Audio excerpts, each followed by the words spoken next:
साथियों नमस्कार। मैं विवेश आपका अपने परिवार RWA के प्लेटफॉर्म पर हार्दिक दिल से स्वागत करता हूं। आशा करता हूं साथियों आप लोग बहुत अच्छे होंगे और निरंतर तरीके से अपनी तैयारी कर रहे होंगे ताकि जब भी आपका एग्जाम हो आपकी एक सीट सुनिश्चित हो जाए। सभी साथी जल्दी से मेरे साथ लाइव जुड़ जाएंगे ताकि आज के सेशन का बेहतरीन शुभारंभ हम आपके साथ कर सकें। और एक बार सभी लोग हमें बता दीजिए क्या सबको हमारी आवाज़ ठीक आ रही है? जल्दी से बताओ कैसे हैं आप सभी लोग। जितना भी हमने पढ़ा है अभी तक आप लोगों ने उसका रिवीजन किया है या नहीं किया है ये भी बता देना। प्रिया सिंह राणा, बताएं भाई राणा जी, मुझको राणा जी माफ करना। कैसे हैं आप सभी लोग बताइएगा। तमन्ना जी नमस्कार। प्रमोद आचार्य, आचार्य जी नमस्कार। चलिए प्यारे दोस्तों ज़्यादा समय ना लगाते हुए बात करेंगे अपने आज के सेशन की। आज का सेशन आज के लिए बेहद महत्वपूर्ण होने वाला है। आराम से मेरे साथ बने रहिएगा और सभी बातों को साथ में सीखते रहिएगा। प्यारे दोस्तों जैसा कि आप लोग जानते हैं हम लोग यहाँ पर बात कर रहे हैं एनिमल हस्बेंड्री और एग्रीकल्चर की। तो एग्रीकल्चर के बिहात पर हम लोग आगे बढ़ रहे हैं।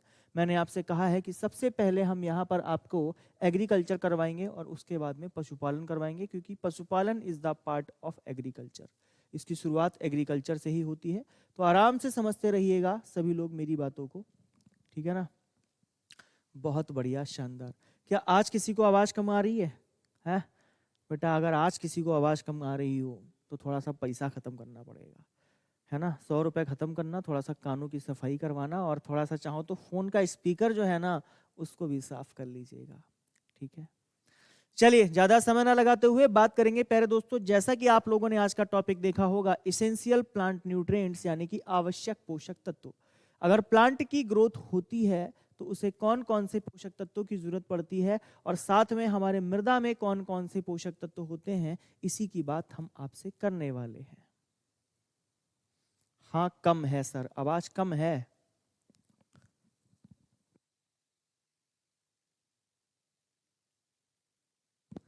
हाँ भैया आवाज फुल कर दी गई है तो परेशान मत होइएगा। चलिए आज जो बातें मैं आपको बताऊंगा आराम से आप लोग सीखते रहिएगा। हाँ जी बिल्कुल, बहुत बढ़िया।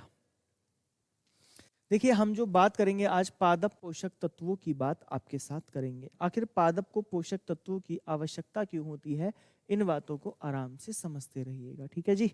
चलिए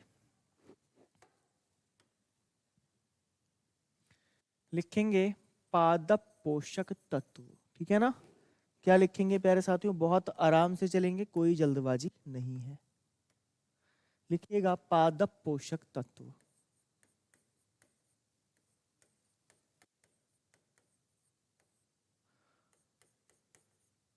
चलिए देखिए अगर कोई प्लांट है, समझिएगा बहुत ध्यान से, है ना। एक छोटा सा प्लांट बनाएंगे आप लोग मेरे साथ भी। देखो मेरी आर्ट बहुत ज़्यादा अच्छी नहीं है, लेकिन समझाने के लिए मैं इतना आपको समझा दूंगा अच्छे से कि कोई भी क्वेश्चन आप लोगों का मिस नहीं होगा। आराम से एक प्लांट बनाइए और इस प्लांट पे कम से कम हम लोग 8 से 10 मिनट रहने वाले हैं, ठीक है ना। इस प्लांट पे हम लोग 8 से 10 मिनट रहने वाले। भाई पत्ती कुछ ज़्यादा ही लचीली हो रही है नहीं। चलिए एक प्लांट की पत्ती ये हो गई और अगले प्लांट की पत्ती ये हो गई। देखो आपके एग्जाम में क्वेश्चन यहाँ से पूछा जाता है, इसलिए मैंने इस क्वेश्चन को, इस टॉपिक को यहाँ पर आपके लिए रखा है, ठीक है ना। ये क्या है? एक प्लांट है और ये प्लांट की पत्तियां हैं। प्यारे दोस्तों आप लोग जानते हैं कि अगर हम प्लांट की बात करें तो प्लांट की जो संरचना होती है यानी कि जो प्लांट का स्ट्रक्चर होता है, तो अगर आपसे कहा जाए प्लांट की संरचना यानी कि जो प्लांट का स्ट्रक्चर है वो कैसे बना होता है, किन तत्वों का बना होता है, तब आपका आंसर क्या होगा? आप कहेंगे सर अगर हम प्लांट की बात करते हैं तो प्लांट का जो स्ट्रक्चर बना होता है, कहने का मतलब यह है इसकी जो संरचना बनी हुई है ये 3 प्रमुख तत्वों से मिलकर बनी होती है। उनका नाम है कार्बन, हाइड्रोजन और ऑक्सीजन अर्थात CHO, ठीक है ना। क्या लिखेंगे? CHO। देखो मैं पहले समझा रहा हूं बाद में थ्योरी लिखवाऊंगा, ठीक है ना। आराम से समझते जाओ। मैंने आपसे क्या कहा कि अगर किसी प्लांट की बात करें तो प्लांट को अपना जीवन यापन करने के लिए कुल 17 पोषक तत्वों की आवश्यकता पड़ती है। जैसे हमें खाने की आवश्यकता है ना, वैसे ही क्या पड़ती है, प्लांट को भी पोषक तत्वों की आवश्यकता पड़ती है, यानी कि न्यूट्रिएंट्स हो, सबको चाहिए, चाहे वो मनुष्य हो चाहे वो प्लांट्स हो। ठीक है सर, इतनी बात हम समझ गए। उसके बाद में आपसे क्वेश्चन पूछा जाता है, प्लांट के प्राथमिक पोषक तत्व कौन से होते हैं, यानी कि ये तो होना ही चाहिए, प्लांट के प्राथमिक पोषक तत्व यानी कि प्राइमरी इसेंशियल न्यूट्रिएंट्स। ठीक है ना, इंग्लिश में बोल रहा हूं भाई, समझते जाइएगा। इसेंशियल प्लांट न्यूट्रिएंट्स की अगर मैं बात करता हूं तो आप कहेंगे सर एनपीके, यानी कि नाइट्रोजन, फास्फोरस और पोटास। एक बात और याद रखिएगा प्यारे दोस्तों, ये हमारा प्लांट है, ठीक है ना, और प्लांट के लिए जो भी आवश्यक पोषक तत्वों की आवश्यकता होती है आप जानते हैं, क्योंकि जीवित रहने के लिए तो सबको पोषक तत्वों की आवश्यकता जरूरी है। चलिए, अगर मैं अगली बात कहूं कि प्लांट के सेकेंडरी प्लांट न्यूट्रिएंट्स कौन से होते हैं, यानी कि द्वितीयक पोषक तत्व कौन से होते हैं, अगर आपसे कहा जाए कि द्वितीयक पोषक तत्व कौन से होते हैं, तब आप हमें क्या आंसर देंगे। यहां से प्रश्न कैसे बनता है ये भी हम आपको बताएंगे। ठीक है,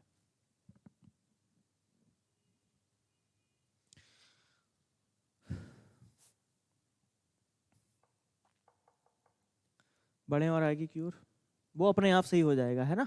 आप जानते हैं हम तराई क्षेत्र के निवासी हैं, तो यहाँ पर ठंड थोड़ी ज़्यादा होती है ना, कोहरा यहाँ पर ज़्यादा पड़ता है, ओस यहाँ पर ज़्यादा है, मॉइस्चर थोड़ा ज़्यादा रहता है, तो जब ये इलेक्ट्रिक चीज़ें हैं जब चलेंगी तो अपने आप सही हो जाएंगी। अगर हम द्वितीयक पोषक तत्वों की बात करते हैं तो याद रखिएगा कैल्शियम, मैग्नीशियम और सल्फर होता है। सर इतना शॉर्ट तरीके से क्यों बता रहे हैं, हम सिर्फ आपको समझा रहे हैं।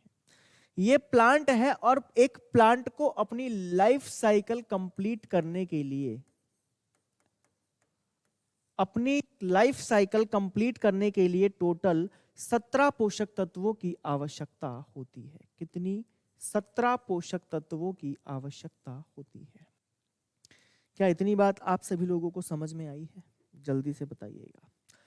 अगर आपसे कहा जाए सर ये बात हमें किसने बताई कि 17 पोषक तत्वों की आवश्यकता होती है, राहुल शर्मा थोड़ा धैर्य रख ले मेरे भाई, पी से क्या होगा, सारी बातें समझ में आई। तू ये समझ गया जो तुझे पढ़ाया है, ज्यादा हीरो बनना। समझिएगा प्यारे दोस्तों, अगर मैं बात करता हूं प्लांट की लाइफ साइकिल कंप्लीट होने के लिए टोटल 17 पोषक तत्वों की आवश्यकता होती है। ये बात हमें बताई है अर्नान और स्ट्राउट ने। किसने बताई है? तो यदि आपसे पूछा जाए आवश्यक पोषक तत्वों के बारे में हमें किसने बताया, आवश्यक पोषक तत्वों के बारे में हमें किसने बताया, तो आप कहेंगे सर अर्नॉन और स्ट्राउट ने बताया। किसने बताया? अर्नान व स्ट्राउट ने बताया। और पता है कब बताया? 1939 में बताया, यानी कि 1939 में बताया। ठीक है सर, आप सभी को पता होगा कि प्लांट के अंदर पाए जाते हैं स्टोमेटा। स्टोमेटा को क्या बोलते हैं? रंध्र बोलते हैं मेरे भाई, ठीक है ना। ये क्या है? छोटे छोटे छिद्र होते हैं, छोटे छोटे से छेद होंगे, जिन्हें हम क्या बोलेंगे? स्टोमेटा के नाम से जानते हैं, बना लीजिएगा। देखिए मैं सिर्फ समझा रहा हूँ, थ्योरी आगे लिखवाऊंगा। अगर आपने इस प्लांट को समझ लिया ना, अगर इस प्लांट को समझ डाला तो क्वेश्चन में, है ना, पेपर में क्वेश्चन झींगा लाला। प्यारे दोस्तों एक बात याद रखिएगा, ये जो प्लांट के स्टोमेटा होते हैं, यानी कि जो रंध्र होते हैं, स्टोमेटा, याद रखिएगा स्टोमेटा के द्वारा ही बाष्पोत्सर्जन होता है, आप सभी लोगों को पता होगा। CaMg और S, कैल्शियम, मैग्नीशियम और सल्फर, मैं सारी चीजें बताऊंगा, अभी तो हम सिर्फ एक पृष्ठभूमि तैयार कर रहे हैं। प्यारे दोस्तों अगर हम रंध्रों की बात करते हैं तो क्वेश्चन आपसे पूछा जाता है कि रंध्रों को यानी कि स्टोमेटा को ओपन और क्लोज करने के लिए कौन से एंजाइम की आवश्यकता होती है, यानी कि कौन सा ऐसा एंजाइम है जो प्लांट के स्टोमेटा को ओपन और क्लोज करेगा।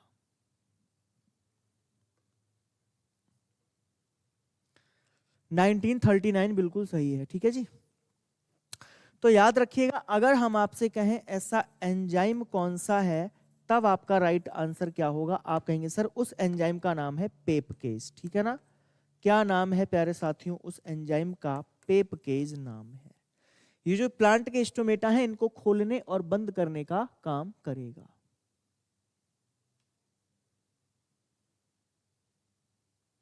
ठीक है भैया, दो बातें आप लोगों से और पूछी जाती हैं।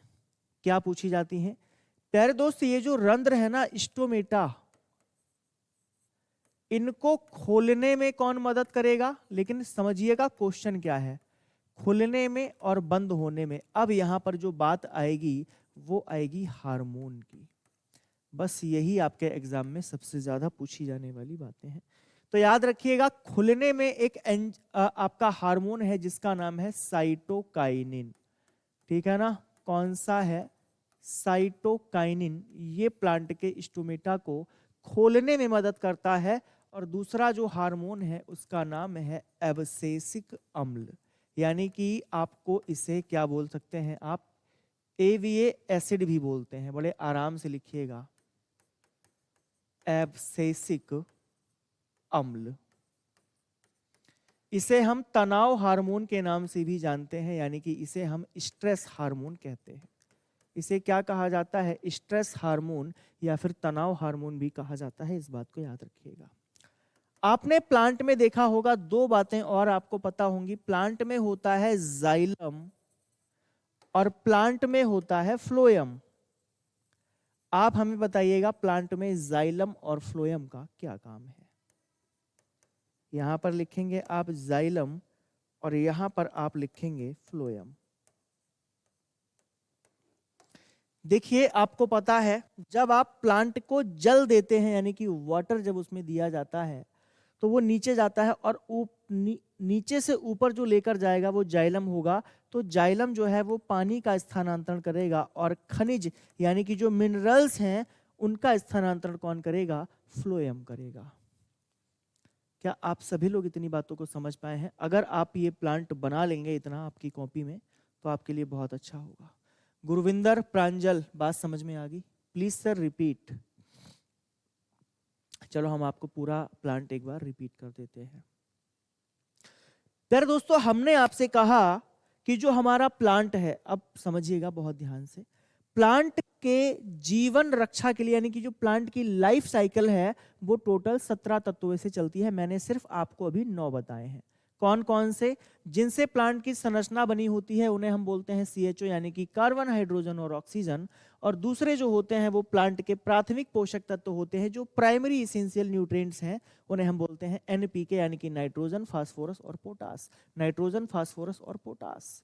अगली बात समझिएगा, प्लांट के द्वितीयक पोषक तत्व होते हैं जिन्हें हम कहते हैं कैल्शियम, मैग्नीशियम और सल्फर, यानी कि Ca, Mg और S। Ca for calcium, Mg for magnesium और S फॉर सल्फर। हमने आपसे कहा कि भैया अगर हम बात करें, हमारे प्लांट में होते हैं स्टोमेटा, यानी कि जब भी आप प्लांट की पत्ती को देखेंगे ना तो उसकी नीचे वाली परत को देखिएगा, आपको छोटे छोटे से छेद दिखाई देंगे। ठीक है, आपको छोटे छोटे से छिद्र यानी कि स्टोमेटा दिखाई देंगे। तो उन्हीं स्टोमेटा के द्वारा प्लांट में बाष्पोत्सर्जन की क्रिया होती है, आप सभी लोगों को पता है। ठीक है, अब एक बात समझिएगा बहुत ध्यान से, अगर आपसे पूछा जाए उन स्टोमेटा को खोलने में कौन सा एंजाइम काम करता है, तब आप कहेंगे सर जी पेपकेज एंजाइम काम करता है। और अगर आपसे पूछा जाए प्लांट के स्टोमेटा को खोलने के लिए कौन सा हार्मोन काम करता है, तो खोलने के लिए साइटोकाइनिन करेगा और बंद करने के लिए एब्सेसिक एसिड करेगा, यानी कि जिसे हम स्ट्रेस हार्मोन बोलते हैं, अर्थात तनाव हार्मोन बोलते हैं। और अगर आपसे पूछा जाए कि एक बात तो बताओ, किसने आपको बताया कि प्लांट के लिए 17 पोषक तत्व तो अनिवार्य होते हैं, तो हमने आपको बताया कि अर्नान और स्ट्राउट भाई थे, ठीक है ना, उन्होंने हमें इस बारे में बताया। कब बताया? 1939 में बताया, यानी कि 1939 में बताया। जितने लोगों को बात समझ में आ गई है वो लोग हाँ लिख दीजिएगा। ठीक है,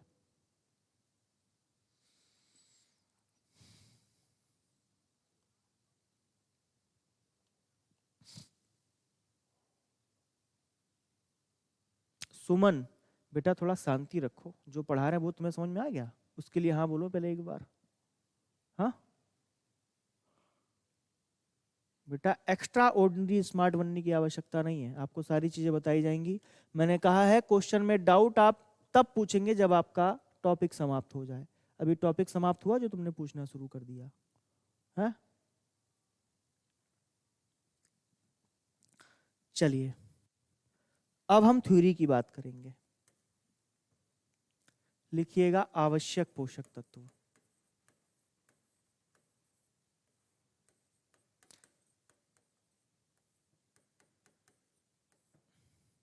देखिए मैं आपको इंग्लिश में भी पीडीएफ दूंगा, मेरे कहे थोड़े शब्द अलग होंगे और पीडीएफ में थोड़ा कहा गया अलग हो सकता है, क्योंकि है ना। ठीक है, तो लिखिएगा प्यारे दोस्तों, अगर हम आवश्यक पोषक तत्व की बात करते हैं तो लिखेंगे ऐसे तत्व जो पादपों के पोषण में भाग लेते हैं। ऐसे तत्व जो पादप यानी कि प्लांट के पोषण में भाग लेते हैं।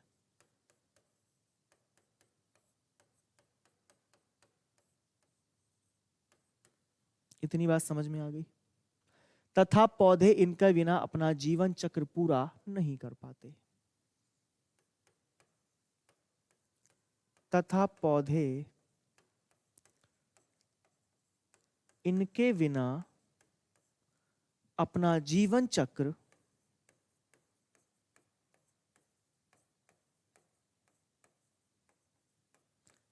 पूरा नहीं कर पाते।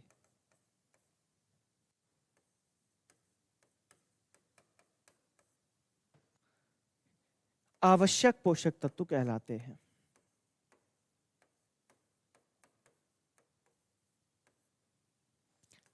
आवश्यक पोषक तत्व कहलाते हैं। इतनी बात को नोट कर लीजिएगा।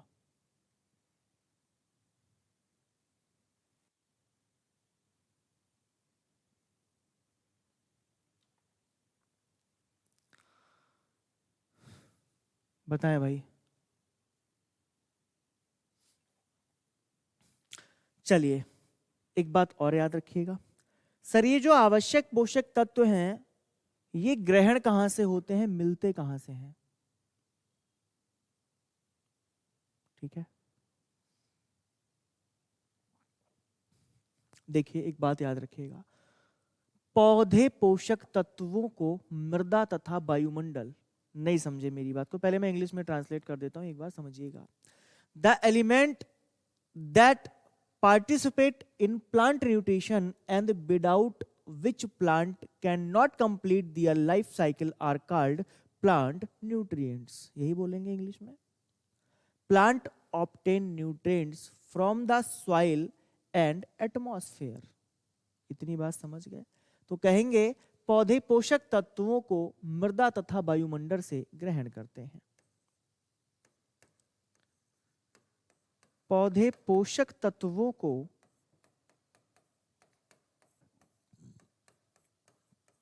मृदा यानी कि सॉइल तथा वायुमंडल से यानी कि एटमॉस्फेयर, वायुमंडल से ग्रहण करते हैं।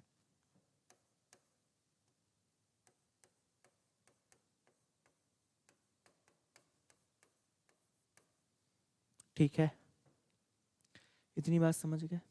और हमने आपको पहले ही बताया है कि आवश्यक पोषक तत्व की अवधारणा अर्नॉन और स्ट्राउट ने दी है।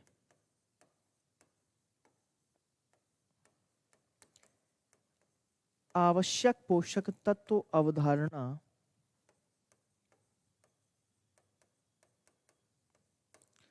किसने दी है? तो आप कहेंगे सर अर्नॉन व स्ट्राउट ने दी। और कब दी? 1939 में दी, याद रखिएगा। क्या बात है प्रांजल, बहुत बढ़िया।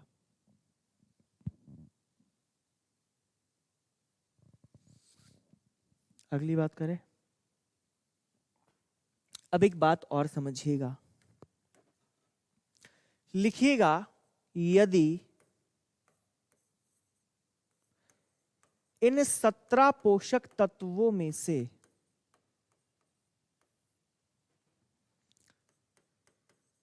इन 17 पोषक तत्वों में से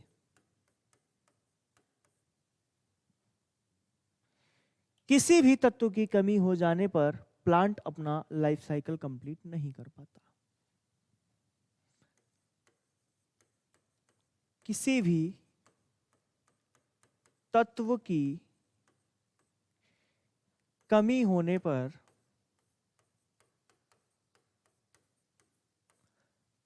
पौधा अपना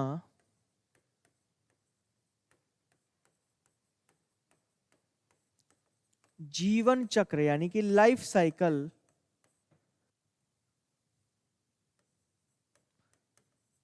पूर्ण यानी कि कंप्लीट नहीं कर पाता, नहीं कर पाता। ठीक है।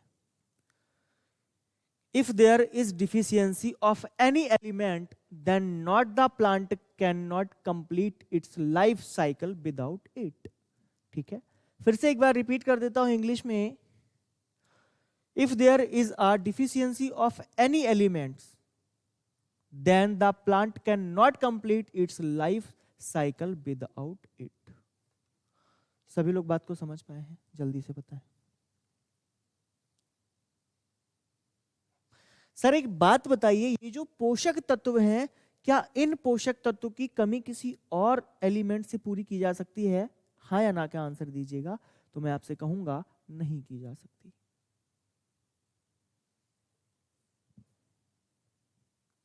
तो क्या लिखेंगे? इन तत्वों की कमी की पूर्ति इसी तत्व से की जा सकती है, ना कि किसी दूसरे से।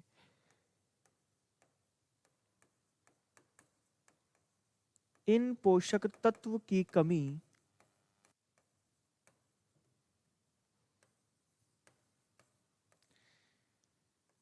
उन्हीं पोषक तत्वों से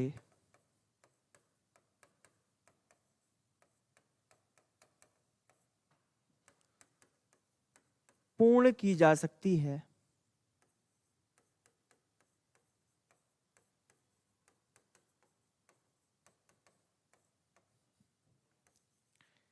किसी और पोषक तत्व से नहीं।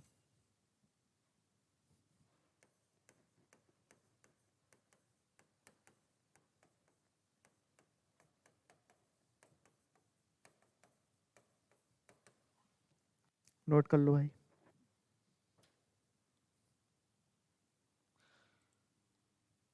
एक बच्चा हमसे बोल रहा है, सर इग्नोर क्यों कर रहे हो? है कौन हो भाई तुम? एक मिनट रुकना, जरा इनका इग्नोरेंस पहले दूर कर दें। अनु गोयत भाई, ऐसा क्या तुमने पूछ लिया जो तुम्हें इग्नोर कर दिया मैंने? है ना, जल्दी से बताओ, एक बार दोबारा से कमेंट लिखो। हाँ जी, बिल्कुल सही है। आप लोग सिर्फ क्लास में मुझे ही इतना परेशान करता है या फिर हर टीचर को ऐसे ही है लगातार कंटिन्यू?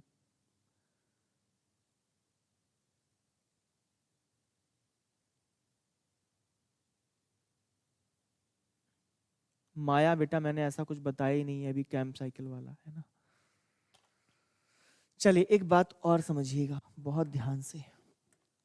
कभी कभी क्या होता है, आपसे दो क्वेश्चन, एक क्वेश्चन समझिएगा बहुत अच्छे तरीके से। हुआ क्या, जब हमें आवश्यक पोषक तत्वों की अवधारणा मिली, जब हमें आवश्यक पोषक तत्व की अवधारणा मिली, तो किसी टाइम पर हमारे आवश्यक तत्व सिर्फ 16 हुआ करते थे, प्लस एक और बढ़ाया गया जिसका नाम है Na, जिसे हम निकिल बोलते हैं। तो अब टोटल कितने हो गए हमारे पास? 17 हो गए। अगर आपके एग्जाम में कभी ये क्वेश्चन आए और वहां पर 17 ना हो, ठीक है ना, तो आप 16 के साथ भी जा सकते हैं, अगर 17 ना हो तब। और ये 17वां पता है कब जोड़ा गया? आप कहेंगे सर 17वां वर्ष 2010 में जोड़ा गया था।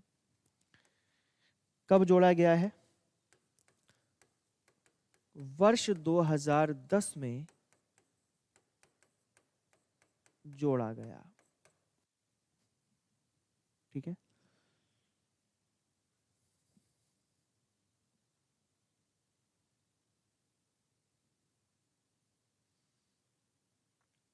कितने सारे बच्चे बोल रहे हैं आप पढ़ाओ, इनका काम है डिस्टर्ब करना। नहीं, मुझे एक समझ में नहीं आ रही यार, आप सारे टीचर्स को ऐसे ही परेशान करते हो क्या? थोड़ी सी शर्म करो यार, है? कोई यहाँ पे खड़ा आपके लिए खड़ा है और पढ़ा रहा है इतनी मेहनत से, फिर भी आपस में बातें करना, ये करना। चलो यहाँ तो एक दूसरे के कमेंट नहीं दिख रहे होंगे, है ना? चलिए देखिए, किसी पर्टिकुलर व्यक्ति का नाम नहीं जानता किसने खोजा, है ना? बहुत सारे लोग थे जिन्होंने इसको खोजा है, तो किसी एक पर्टिकुलर का नाम नहीं ले सकते। ठीक है, याद रख पाएंगे बात को आप सभी लोग? जल्दी से बताओ। बहुत बढ़िया। हाँ जी, इतनी बातें डन है आप सभी लोगों को? जल्दी से बोलो।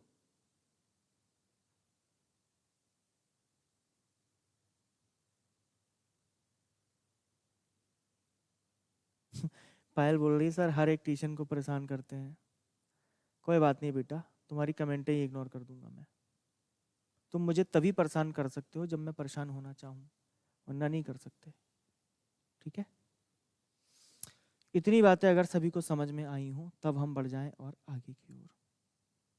ठीक है, लिखिएगा।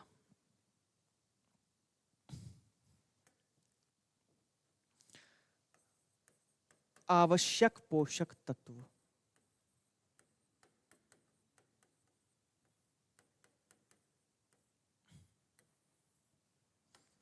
हमने आपको 17 बताए थे जिसमें से आपको 9 याद हो गए होंगे।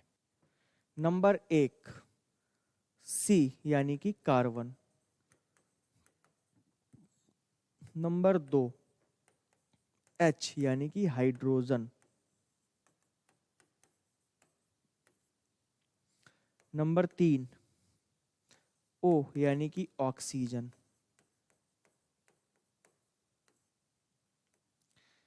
नंबर 4 एन यानी कि नाइट्रोजन। लिख लो फिर, और यहां पर कुछ इंपॉर्टेंट चीजों को जोड़ना है अभी। 5 पी यानी कि फास्फोरस। के, तो आप कहेंगे सर जी के फॉर क्या होता है? पोटास। ठीक है ना, इसको हम क्या बोलते हैं? पोटास। आगे आओ। नंबर 7 8 और 9। 7 की अगर हम बात करते हैं तो आप कहेंगे सर सी, जिसको हम क्या बोलते हैं? कैल्शियम बोलते हैं। भैया अंग्रेजी में भी कैल्शियम ही बोला जाएगा, याद रखिएगा। Mg, जिसको हम क्या बोलते हैं?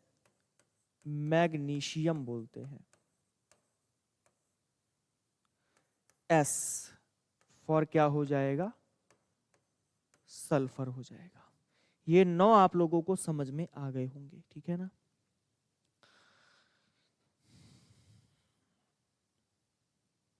अगली बात करते हैं 10वें की।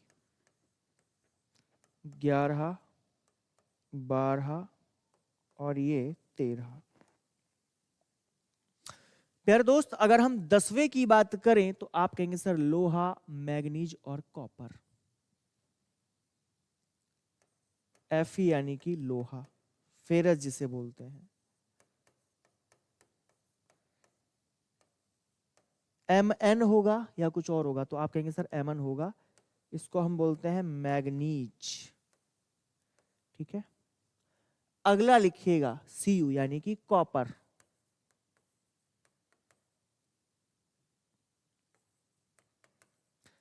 अगला लिखिएगा Zn, जिसे हम बोलते हैं जिंक यानी कि जस्ता। जिंक की कमी से खैरा रोग होता है, बहुत बार एग्जाम में पूछा जा चुका है। ठीक है, 13। अगला लिखिएगा 14 15 16 और 17। अगर हम 14वें की बात करते हैं आप कहेंगे सर बोरॉन, है ना? क्या लिखेंगे? बी फॉर क्या है? बोरॉन। सब्जियों में जो टेस्ट होता है ना, वो बोरॉन के कारण होता है, याद रखिएगा। 15वें की बात करता हूं तो एमओ फॉर क्या हो जाएगा? मॉलीविडनम। मॉलीविडेनम। 16वें की अगर बात करता हूं तो आप कहेंगे सर Cl यानी कि क्लोरीन, और फिर हो जाएगा Na यानी कि निकिल। क्लोरीन और फिर क्या हो जाएगा, निकिल हो जाएगा। अब एक बात यहां पर आपको समझनी है, जानते हो क्या, मैंने ये 17 आपको इसलिए लिखवाए क्योंकि मैं यहां पर दो बातों को कंप्लीट और कर दूंगा। अगर आपसे कहा जाए कि हवा और पानी से मिलने वाले पोषक तत्व कौन कौन से हैं, है भाई, जल्दी से बताओ। उन सब की बात आगे आएगी, कौन सा प्लांट में कौन सी बात कर रहा है हम सब पढ़ेंगे, ठीक है ना। बस अच्छे से आप चीजों को समझो। तो लिखिएगा, 17 नोट हो गए आपके। अब लिखिएगा हवा व पानी से मिलने वाले पोषक तत्व। किसकी बात अगर हम करें, हवा और पानी से आपको कौन से मिल रहे हैं, तब आप क्या बताएंगे। बेटा खाली एम मैंने कहीं लिखा है, जो तुम पूछ रहे हो कि खाली एम से क्या होगा, कौन है ये, आशा। खाली एम तुमको लिखा हुआ दिख रहा है कहीं यहाँ पर, जल्दी बताओ। 15 क्या है, 15 है मॉलिविडनम, ठीक है ना, मॉलिविडनम। फिर से लिख दूं क्या ठीक से, और लिख लो भैया, लो मॉलिविडनम, मॉलिविडेनम, ठीक है। फिर से एक बार रिपीट करता हूं, C for carbon, H for hydrogen, O for oxygen, N for nitrogen. N for nitrogen है, तुमको नाइट्रोजन लिखा नहीं दिख रहा है, कितनी देर से बता रहा हूं। P for phosphorus, K for potash, calcium magnesium Mg हो जाएगा, S सल्फर होगा, Fe लोहा यानी कि फेरस हो जाएगा, Mn मैग्नीज हो जाएगा, Cu यानी कि कॉपर होगा, Zn यानी कि जिंक हो जाएगा, Ni यानी कि निकल, Cl यानी कि क्लोरीन, Mo यानी कि मॉलिब्डेनम, B यानी कि बोरॉन, ठीक है, डन। अब मेरे साथ साथ समझना चीजों को, लिखिएगा हवा व पानी से मिलने वाले पोषक तत्व। क्या लिखेंगे, नंबर 1 देखो, हवा से कौन से मिलेंगे और पानी से कौन से मिलेंगे। हवा व पानी से मिलने वाले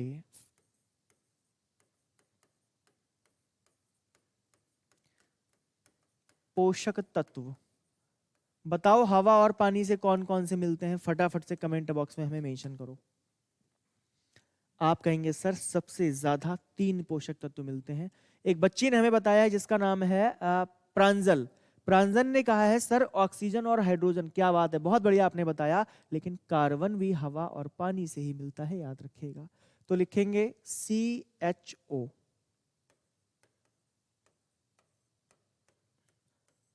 C फॉर क्या हो जाएगा, कार्बन, H फॉर क्या हो जाएगा, हाइड्रो। ये क्वेश्चन पूछे जाते हैं एग्जाम में। O फॉर क्या हो जाएगा, ऑक्सीजन हो जाएगा।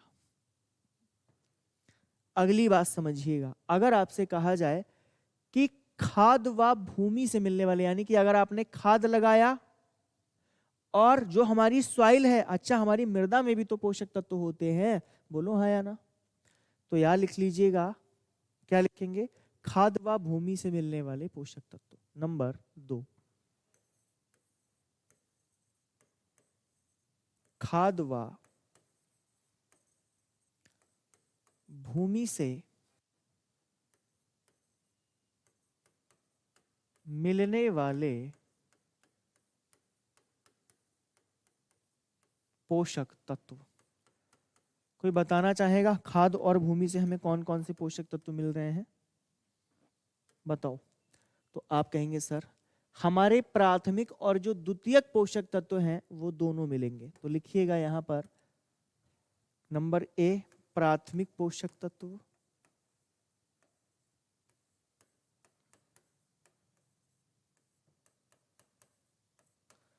नंबर B लिखिएगा सेकेंडरी प्लांट न्यूट्रिएंट्स यानी कि द्वितीयक पोषक तत्व, द्वितीयक पोषक तत्व।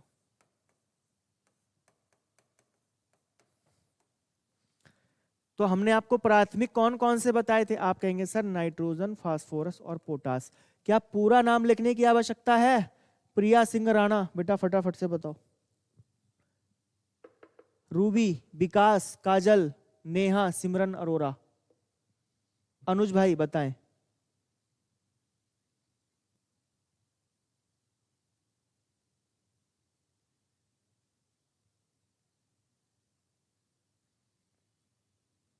ठीक है भाई, माया। Okay done. द्वितीयक पोषक तत्व यानी कि सेकेंडरी प्लांट न्यूट्रिएंट्स आप कहेंगे सर CA, Mg और S। CA, Mg और S।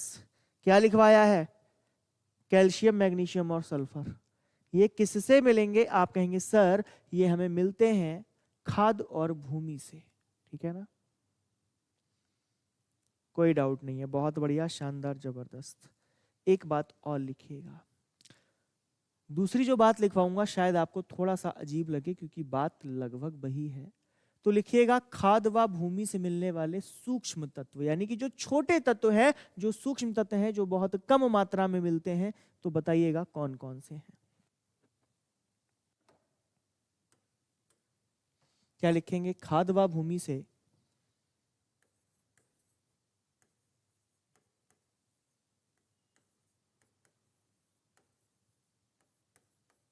मिलने वाले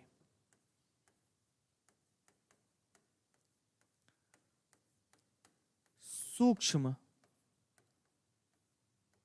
यानी कि माइक्रो पोषक तत्व। कितने लोगों का दिमाग काम करने लगा कि अब कौन कौन से हो जाएंगे? तो समझिएगा, फेरस, मैग्नीज, कॉपर और जिंक।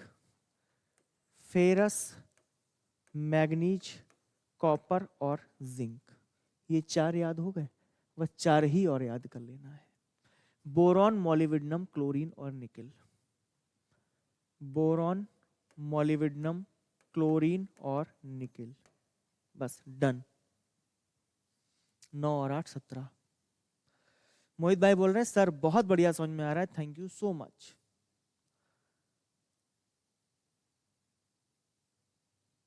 नहीं नहीं नहीं नहीं प्रिया, वो उसी का रूप है, आगे चल के हम ये सारी चर्चाएं करेंगे। अच्छा क्वेश्चन पूछा आपने, ठीक है, बहुत अच्छा क्वेश्चन पूछा है। अभी बिल्कुल बेसिक से चलने दो, क्योंकि अगर हम एकदम से हाई लेवल पर चले जाएंगे तो चीजें आपके लिए कंफ्यूजन वाली हो जाएंगी। हर्ष भाई, सर संडे को भी क्लास होती है क्या? बेटा संडे को क्लास होती तो नहीं है, लेकिन अगर आप लोग कहोगे तो हम कुछ ना कुछ करेंगे आपके लिए, रिवीजन क्लास वगैरह ले आएंगे, ठीक है ना।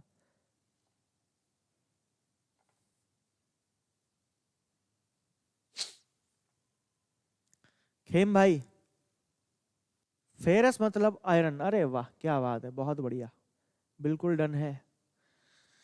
अगली बात करेंगे अब, थोड़ा सा और गहनता के साथ समझिएगा, ठीक है। देखिए प्यारे दोस्तों, होता क्या है, एक कॉन्सेप्ट है यहां पर। एक बच्चा हमसे बोल रहा था सर जी क्या सोडियम नहीं होगा? होगा, पर एक बात बहुत ध्यान से समझना, लिखिएगा beneficial nutrients are beneficial for different plants, यानी कि लाभदायक पोषक तत्व। अगर आपसे कहा जाए कि प्लांट के लाभदायक पोषक तत्व कौन से होते हैं,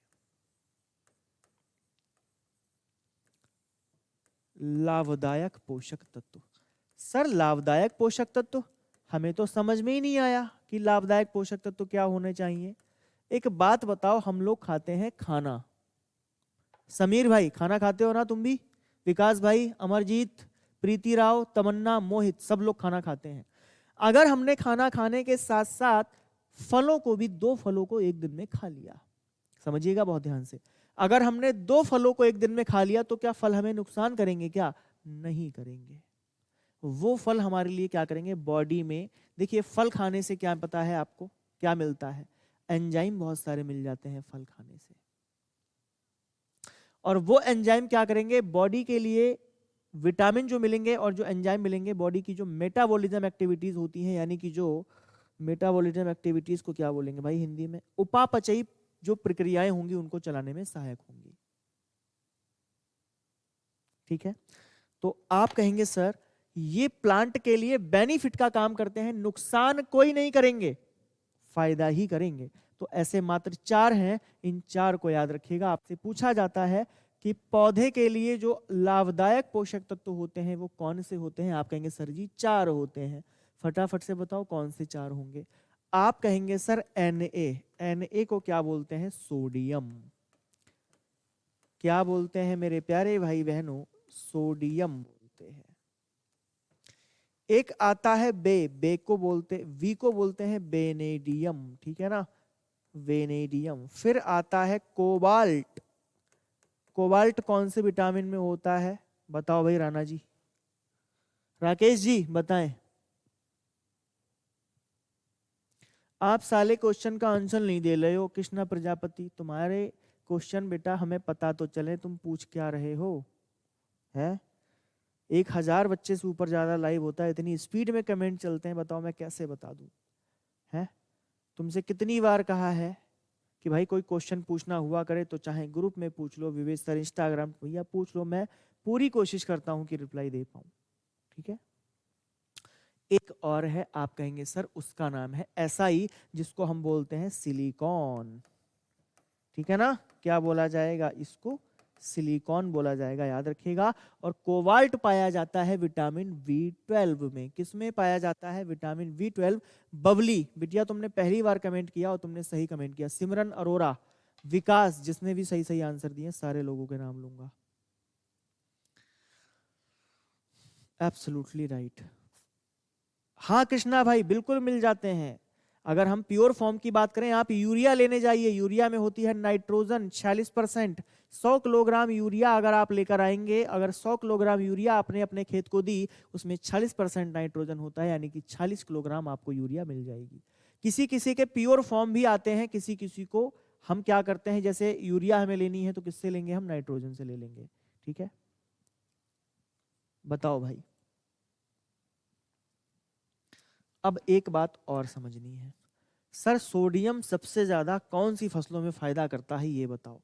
तो लिखिएगा सबसे ज्यादा ये जो फायदा करेगा ये चुकंदर में फायदा करेगा और जौ में फायदा करेगा, जिसे हम बारले बोलते हैं। अगर साहब आपसे पूछा जाए बेनीडियम कौन सी फसल के लिए बहुत ज्यादा लाभदायक है, आप कहेंगे सर धान की फसल के लिए। किसके लिए होगा? धान की फसल के लिए होगा। सर हरियाणा पुलिस का फॉर्म करते टाइम फोटो के साथ में नेम और डेट मेंशन करना इंपॉर्टेंट है या नहीं? इसका आंसर आप संदीप भाई से लीजिएगा। ठीक है ना, संदीप सिवास सर जो है वो आपको इस बात का आंसर देंगे, उन्हें इस चीज की बहुत अच्छी नॉलेज होगी। ठीक है, आप एक बार भाई से पूछिएगा, वो आपको बताएंगे। भैया कोबाल्ट की अगर बात करें तो याद रखिएगा, कोबाल्ट आपका सबसे ज्यादा जो फायदा करता है वो दलहनी फसलों को करता है, यानी कि पल्सिस क्रॉप को करेगा। और अगर हम प्यारे दोस्तों सिलिकॉन की बात करें, किसकी बात करें? सिलिकॉन की बात करें, तो आप कहेंगे सर गन्ना, मक्का और धान तीनों में। गन्ना, मक्का और धान। शुगर केन, मेज एंड राइस, शुगर केन, मेज एंड राइस। ठीक है, बस इतना ही मैं आपको पढ़ाना चाहता था आज। इसका पार्ट 2 भी आपके लिए लेकर आऊंगा। क्या सभी लोगों को बात समझ में आई है? तो एक बार हाँ बोल दीजिए, फिर हम बढ़ेंगे और आगे की ओर।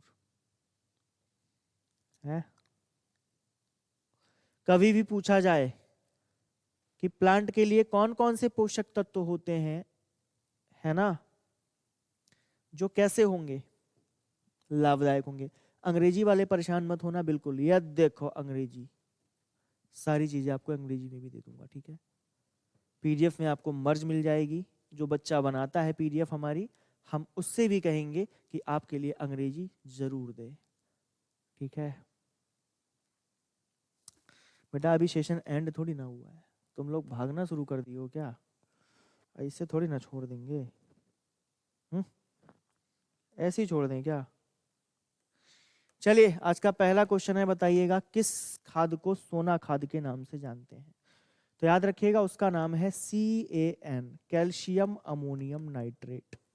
ये क्वेश्चन हालांकि मुझे आज नहीं करवाने चाहिए, पर मन करेगा क्वेश्चन करवाते हैं, तुम्हें दिखाते हैं किस प्रकार के क्वेश्चन आते हैं। ठीक है, किस उर्वरक को सोना के नाम से जाना जाता? बेटा ये बाबू सोना वाला सोना नहीं है, चक्कर में मत पड़ जाना सोना के।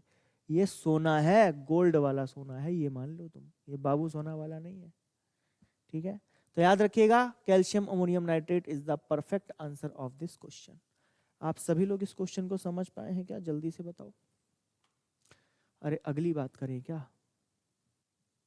बेटा साहिल ऐसी स्पीड रहती है हमारी, है ना, ऐसी स्पीड रहती बेटा। चलिए अगर आपने किसी दवाई को खाया और वो जब बहुत जल्दी असर करना शुरू कर दे, मतलब वो आपके हार्ट पे अटैक कर रही है, ठीक है ना। दवाई हमेशा कम खाई जाती है और पर्याप्त मात्रा में खाई जाती है। कम पढ़ो, ऐसा पढ़ो कि चीजें याद रहें, ठीक है। और पढ़ने के लिए तो तुम्हारे पास बहुत सारी किताबें, उनसे भी पढ़ सकते हो। सर अगर हमने अपने मुंह में यूरिया, हमारे मुंह में यूरिया चली जाए तो क्या होगा? बेटा सुनो, होगा क्या। यूरिया होती है बहुत ज्यादा अम्लीय। अम्लीय का मतलब क्या है? अम्लीय का मतलब है बिटिया एसिड। और तुम्हारे मुंह में अगर चला जाए, तुम्हारी चोंच में चला जाए एसिड, तुम्हारे ये गलफड़े जो है ना, गलफड़े, ये बेटा फट जाएंगे, ठीक है। ये कौन था भाई, एक बार जरा देखना चाहूंगा।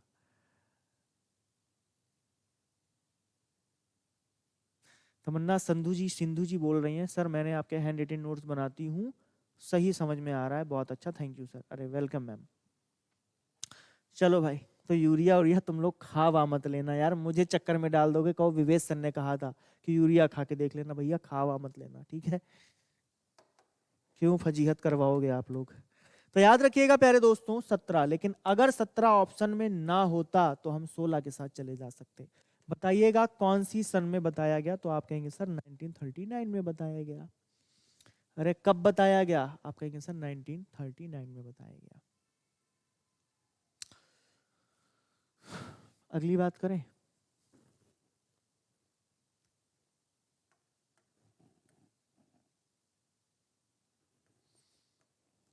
एक क्वेश्चन का आंसर और दे दो, हटाओ। ऑर्गेनिक फार्मिंग सबसे पहले जो शब्द प्रयोग किया, ये किसने किया? शायद आपको पता ना हो, चलिए मैं आपको बताता हूँ। प्यारे दोस्तों, एम एस स्वामीनाथन को फादर ऑफ ग्रीन रेवोल्यूशन के नाम से जानते हैं, इस बात को याद रखिएगा। Father of green revolution. किसी को भी ग्रीन रेवोल्यूशन पढ़ना हो, यानी कि हरित क्रांति पढ़ना हो, तो आप एक काम करिए, हरित क्रांति यानी फिर ग्रीन रेवोल्यूशन RWA लिख देना, ठीक है ना। मैंने 1 घंटे की क्लास ली है इस पर, हरित क्रांति RWA, है ना। एक बार पढ़ के देखना बेटा, सारे क्वेश्चन यहाँ से आपके बहुत अच्छे हो जाएंगे। याद रखिएगा, वाल्टर जेम्स लॉर्ड नॉर्थबॉर्न ने दिया है, यानी कि अगर हम बात करें तो ऑप्शन नंबर जो वी है बिल्कुल सही हो जाएगा, ठीक है। ऑप्शन नंबर वी जो हमारा होगा वो बिल्कुल सही हो जाएगा। क्या सभी लोग इस बात को समझ पाए हैं? जल्दी से बताओ। अब अगर किसी को कोई डाउट है तो कमेंट बॉक्स में हमें मेंशन करिएगा। पहली बात तो नहीं होना चाहिए, फिर भी अगर है तो बेटा इसमें हमारी कोई कमी नहीं है, फिर तो कुछ दिक्कत है ना। चलिए ठीक है प्यारे दोस्तों, आज यहीं पर अपना सेशन समाप्त करते हैं। कल इसकी लास्ट क्लास, कल क्या हमारी क्लास तो अब मंडे को होगी ना सीधे। बेटा हमारा लगभग 40% सिलेबस समाप्त हो गया, ये मान के चलो। 40%, 10% एग्रीकल्चर और बचा है, 50% आपका बचा हुआ है एनिमल हस्बेंड्री, ठीक है। तो उसको भी हम आपको करवा देंगे, उसके लिए परेशान मत होइएगा। चलिए ठीक है, फिर आज के लिए इतना ही रखते हैं। जो लोग हमारे साथ लाइव बने रहे, ठीक है ना, उन सभी लोगों का बहुत बहुत धन्यवाद। और जो लोग इस क्लास को रिकॉर्डेड फॉर्म में देखेंगे, हम सबका ख्याल रखते हैं, आपको पता ही है, उन लोगों का भी बहुत बहुत धन्यवाद। कि डूब रहा हो जिसे उसी तिनके का सहारा, और तैरना तुमको पड़ेगा, गरजो चाहो तुम किनारा, और लगे निशाने पे जो तीर, बदलेगी तो ही तकदीर।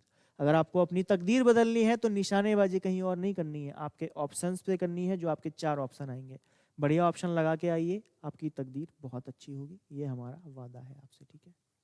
तो आज की क्लास कैसी लगी है सभी लोग टेलीग्राम ग्रुप में बताएंगे, ठीक है। प्रिया यादव, सीमा, ठीक है ना, प्रिया सिंह राणा, रॉबिन, सीमा। चलिए ठीक है प्यारे दोस्तों, अपना ख्याल रखिएगा, कल मुलाकात करते हैं नई उम्मीद और नए जोश के साथ। तब तक के लिए नमस्कार, जय हिंद, जय भारत।